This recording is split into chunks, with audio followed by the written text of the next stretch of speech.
كل الناس الايام دي بتتكلم عن اسرائيل وايران، غزة وامريكا، صواريخ ونووي، بس محدش اتكلم عن بداية الحكاية. والسؤال هنا مش مين هيكسب، السؤال هو امتى الحرب دي بدأت وليه.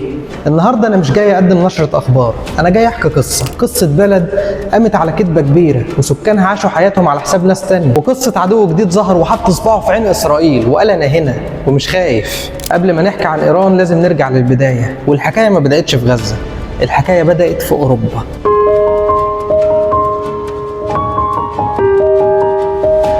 السلام عليكم ورحمة الله وبركاته، أهلا بيكم في حلقة جديدة من برنامج فضفضة.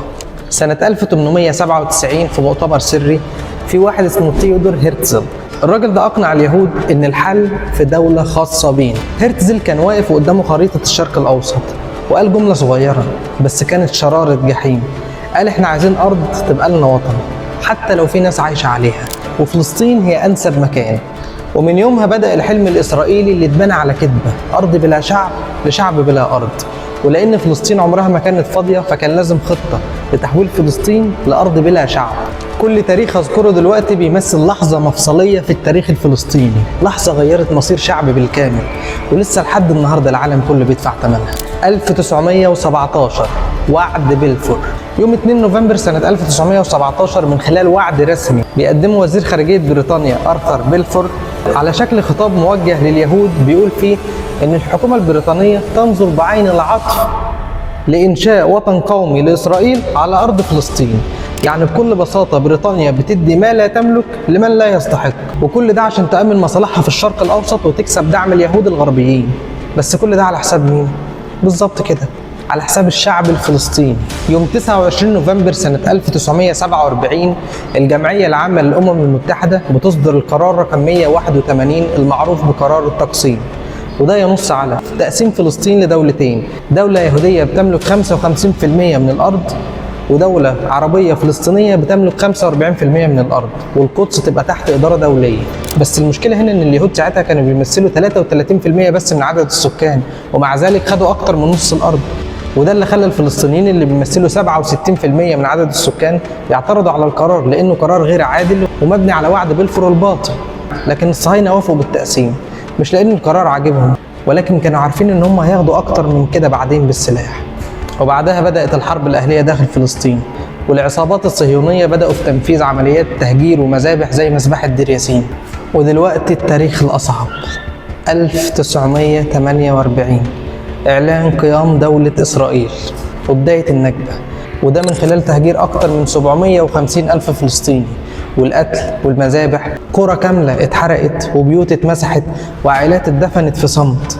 بس الفلسطيني ما استسلمش، اللي اتطردوا خلفوا أولاد بيحلموا بالرجوع، واللي استشهدوا سابوا لنا وصية اسمها المقاومة. وإسرائيل اتحولت من ضحية لجلاد، ومن مشروع نجاة لمشروع احتلال.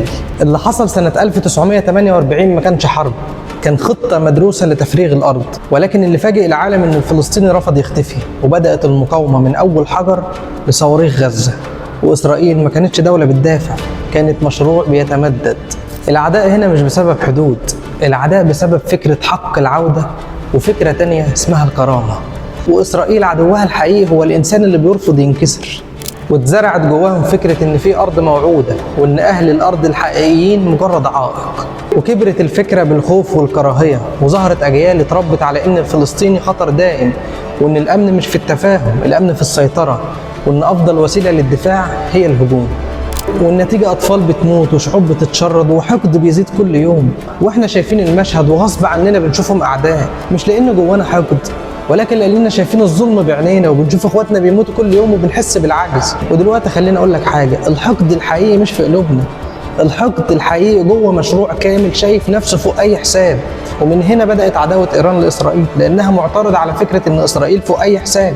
لما حصلت الثورة الإسلامية في إيران سنة 1979 وسقط نظام الشاه اللي كان صديق أمريكا وإسرائيل، وجت بعده الجمهورية الإسلامية بقيادة الخميني أول ما مسك قال إسرائيل غدة سرطانية يجب إزالتها من الوجود. وبكده إيران خدت موقف عدائي مباشر ضد إسرائيل، وكان ده أول صوت في المنطقة مش بيطلب تعايش ولكن بيهدد بزوال إسرائيل. ومن ساعتها العلاقة بقت متوترة بين إسرائيل وإيران، بالنسبة لإيران، إسرائيل مش مجرد عدو سياسي، ولكن بتمثل الهيمنة الغربية في المنطقة. عشان كده إيران بدأت تدعم حزب الله في لبنان، وحماس والجهاد في غزة، والحوثيين في اليمن.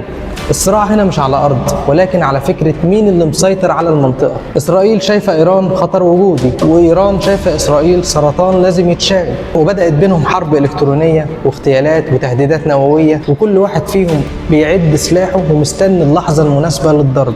والأيام اللي فاتت إسرائيل بدأت. يوم 13 يونيو 2025 إسرائيل بتضرب إيران لأول مرة بشكل مباشر، وبعدها إيران ردت وأمطرت تل أبيب بالصواريخ، واللي كان تهديدات بقى واقع عايشينه، والعالم كله بقى حابس أنفاسه. وأمريكا دخلت، بس مش عشان تهدي، دخلت عشان تحافظ على ميزان الرعب اللي بيخدم مصالحها الشخصية.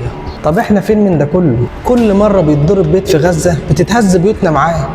كل ما إسرائيل بتضرب إيران الدنيا بتتقلب، الأسعار بتولع والناس بتخاف. إحنا في قلب اللعبة حتى لو مش شايفين نفسنا على الخريطة. طب إيه اللي ممكن يحصل؟ ممكن يحصل كذا سيناريو. السيناريو الأول، تصعيد أكبر يدخل فيه حزب الله وسوريا والمنطقة تتحول لساحة حرب. السيناريو الثاني، صفقة سريعة برعاية أمريكا تهدي الساحة مؤقتا. السيناريو الثالث بقى والأخطر، إن إسرائيل تستغل الضربة الإيرانية كذريعة وتضرب غزة تاني وثالث. في سيناريو رابع بقى أتمنى يحصل، سيناريو الوعي، إن الناس تفهم اللعبة، تبدأ تفكر مش تنفعل، إن العرب يبدأوا يوحدوا الموقف بدل ما يتفرجوا، إن كل واحد يقول أنا جزء من الحرب دي حتى لو مش شايل سلاح. إسرائيل شايفة إن إيران بتمثل التهديد الوحيد في المنطقة، لأن إيران بتدعم فصائل المقاومة وبتطور برنامجها النووي، وإسرائيل عايزة تفضل هي الوحيدة المسيطرة. وعقلية إسرائيل بتقول لازم نضرب قبل ما أي حد يستقوى، مش عشان سلام، عشان سيطرة. لو الحرب دي ولعت فعلا مش هتبقى في غزة بس، ده هتبقى حرب وجود. بس وجود مين؟ وجود مشروع ولا وجود شعب؟ ودي أخطر نقطة، إنك تكون فاكر نفسك بتحارب عشان تعيش، بس الحقيقة إنك بتحارب عشان تفضل مسيطر على غيرك. إسرائيل مش بتحارب دول، إسرائيل بتحارب أفكار. فلسطين، إيران. ليه إسرائيل عايزة تمحي الاتنين؟ إسرائيل عايزة تقتل الوعي اللي بتخلي أرواح الفلسطينيين تقاوم، وتكتم الصوت اللي بيرن في العالم فري بالستاين. وإيران فكرة تحدي، واللي بيخوف إسرائيل مش الصواريخ، اللي بيخوف إسرائيل هو العقل اللي رافض وجودها، والفكر اللي بيتحداها ومش خايف منها. وده ليه أخطار محتملة، لأن الحرب الكبيرة بين إيران وإسرائيل مش هتكون زي أي حرب. ممكن تكون نووية، ممكن تشمل الخليج، ممكن تسحب أمريكا، وممكن للأسف تدمر الشرق الأوسط. والعداء ده مش مؤقت، العداء ده مطول، لأن مشروعهم مش بس يسيطروا على الأرض، ولكن كمان يسيطروا على العقول. والمعركة الجاية مش بس في غزة أو طهران، المعركة الجاية ممكن تشمل العالم كله. وممكن اللي بيحصل دلوقتي يكون شرارة حرب عالمية جديدة، وممكن يكون تحقيق لنبوءة الشيخ أحمد ياسين رحمه الله المبنية على دلائل من القرآن الكريم. أنا أقول إن إسرائيل بائدة إن شاء الله في القرن القادم في الربع الأول منه، وبالتحديد أنا بقول 2027 بتكون إسرائيل مش موجودة. لماذا هذا التاريخ؟ لأنني أؤمن بالقرآن الكريم. القرآن حدثنا أن الأجيال تتغير كل 40 سنة. في ال40 الأولى كانت عندنا نكبة، في ال40 الثانية بدأت عندنا انتفاضة ومواجهة وتحدي وقتال وقنابل. في ال40 الثالثة تكون النهاية إن شاء الله تعالى. يعني هذا تقييم من هذا استشفاف قرآني. في النهاية عايزك تفتح عينيك، لأن الحرب اللي مش شايفها أخطر بكتير من الحرب اللي بتتابعها على السوشيال ميديا. وبس كده، سلام.